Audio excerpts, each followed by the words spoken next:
I am Caleb Jones. This is Alpha Male 2.0, freedom-focused lifestyle design for men. Should I rent an apartment? Should I rent a house or should I buy a house? Renting versus owning. I get a lot of questions about this. There are lots of discussions about this on the internet.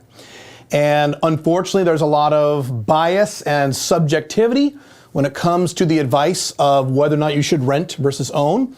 So I'm going to show you exactly how to make this decision because it's not as simple as you might think. So in my scenario, I have rented and I have owned. I have done both throughout the course of my life. For example, right now I am renting. I am renting by choice because when I rented this house 2 or 3 years ago, or actually less than that, 2 years ago, I knew that I was going to be moving out of the country very soon, so I didn't want to buy a house. I could afford to get a house. I could pay for a house cash right now if I wanted to, but I choose to rent because it made sense in my scenario. Now before that, I did own a home. I owned a home for 3 years. I sold it. I made a 12% profit at zero tax. Very nice. Before that, I rented a house because I wanted to rent. I did not want to own a home at that point based on where the market was. So I have owned and I have rented, and I have been very strategic about the decisions that I make regarding whether or not I rent to own instead of just following some kind of blind ideology. That's the challenge with this issue online, is you'll get guys who will say things, not just online, but in real life too. You'll get the more traditional guys who say, oh my God, you should never rent. Renting is terrible. Rent because you're poor and you're young and you can't buy yet. But as soon as you can buy a house, holy shit, get a house because renting is a terrible idea. You're literally wasting money. You don't get the tax deductions. It's a terrible, you need to own a house. Now you also have guys on the internet and in real life, I'm sure you could name some of these guys, I certainly could, who say the opposite. They say, oh my God, never own a house. Owning a house is for stupid middle-class people. Don't do that. You just make the banks rich. You should rent forever and instead just get rental properties on the side and make money from those. Don't ever buy your own home. It's not an asset, etc., etc., etc. Right? I'm sure you've heard both arguments. Both of those arguments are based in philosophy and subjectivity. They're not based on context. There are times where it makes sense to rent. There are times it's very smart to rent and it would be stupid to own. And there are times where you would be stupid to not own. You should own a house and you'd be stupid to rent. It depends on where you are in life. It depends on what your plans are. It depends on several factors. So I'm going to go through these factors right now so you can make the proper decision. But just don't listen to the guys who say never rent or never own. It's not that simple. There are other factors involved.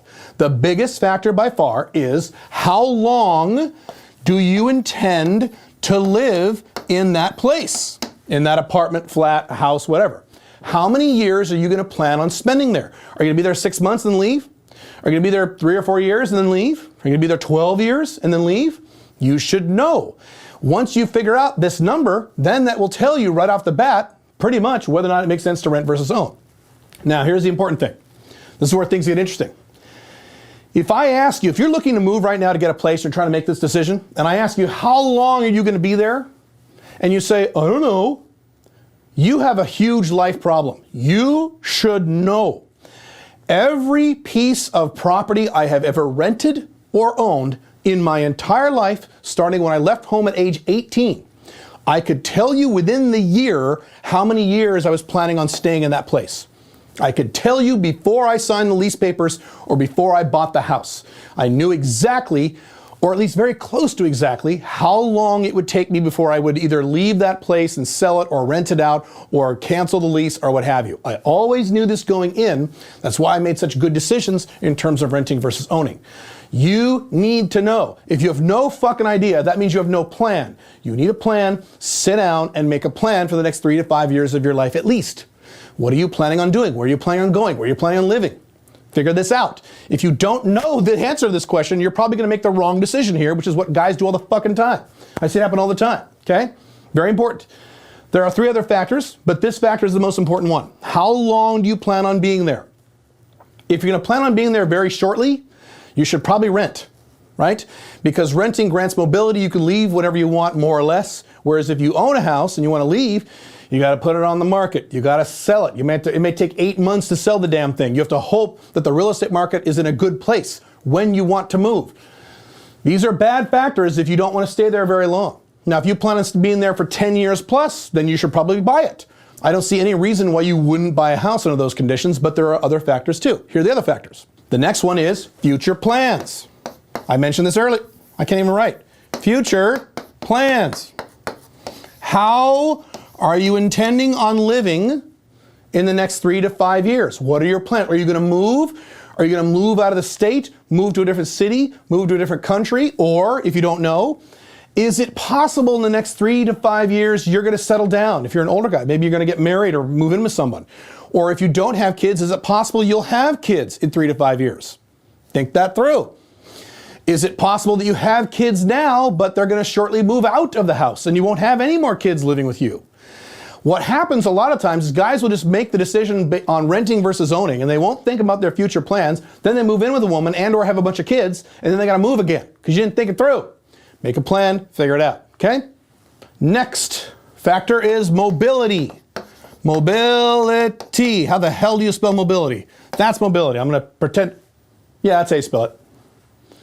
How mobile do you want to be? If mobility is important to you, mobility meaning you can leave that place with relative ease whenever you want. That means you want to rent. Because the advantage of renting is that, especially if you do a month-to-month lease, you can leave whenever you want within 30 days. Pretty awesome, okay? If you sign an annual lease, maybe you have to wait to the end of the lease. You can even break the lease, which I don't recommend, but in a pinch, it's an option if you don't mind losing your deposit, losing your money, and having your credit take a hit and things like that. But the point is, it's an option. If you own a place, owning is not very mobile unless you are very wealthy and have multiple homes, okay? You're probably not in that category, okay? So that's very important to understand. How mobile do you want to be? It might make sense to rent, even if it would make more sense traditionally to own if mobility is very important to you. If you want to be able to pack your shit and leave whenever you want, a lot of Alpha Male 2.0s are like this. They want that freedom. Alpha 2.0 is all about freedom. It might make more sense to rent. Cool? Cool. Okay. Last one. Financial goals. I'll just put a dollar sign. What are your financial plans? What are your financial goals? Do you want where you live to be a quasi-income source? What I mean by that is, I just did this a year or two ago with the last house I sold. I did this a lot back in the 90s. I would assume and operate based on the reality that where I lived was actually an income source. So I would only buy a place that I knew, number one, I would stay there long enough to have that thing appreciate in value enough where I could sell it and make a profit. And number two, it was in a neighborhood or region that I knew was going to appreciate over time. That's why I have always, and this has been true, I have always made money on every real estate sale I've ever done in my entire life. I've always made a big profit. The one exception is when I got divorced. That's the one exception because that was chaos. Other than that, every piece of property I've owned, either as a rental or as a place where I lived, but I owned it, I made money. The last one I made 12% profit, and in the United States, if you go over 2 years, you live in the house for at least 2 years, you don't have to pay any capital gains taxes on that gain. So I made a 12% tax-free on the last house. That's why I bought it. That's the whole reason I bought it. I bought it to sell it. And you don't have to do that if you don't want to, but the point is, you have to understand what your plans are. What is your financial plan in terms of what do you want this place to do financially? If you don't care, if mobility is much more important to you, then you would rent. If you want to have some kind of quasi-income source or use it as an investment, or you're going to borrow some money and you want to show some kind of asset, then you probably want to own. Make sense? Based on how long you're going to be there. Okay? That's how this works. Never listen to anyone who says never rent or never own. Instead, look at these aspects and then make that decision. If you want more help with this, join smic.com is my coaching and membership program. We talk about this a lot. Okay? Have fun. Bye.